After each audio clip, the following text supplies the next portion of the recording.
Pasok na yung mga anak ko. Yan, pumapasok na po.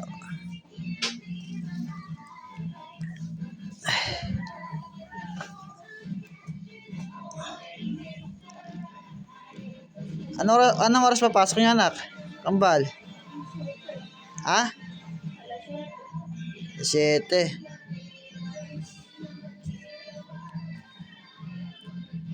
Yan po mga idol, ang kambal ko, papasok na po. Kaway ka muna ate.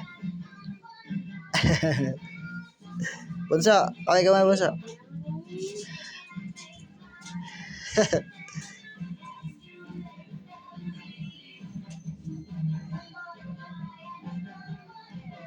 Wow, may liligo ata sa'yo bunso ah.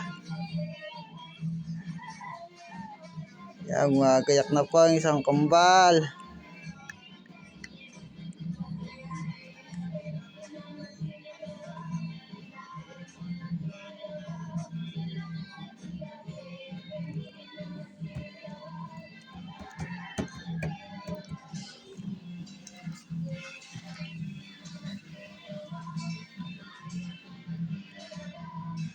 Kayo.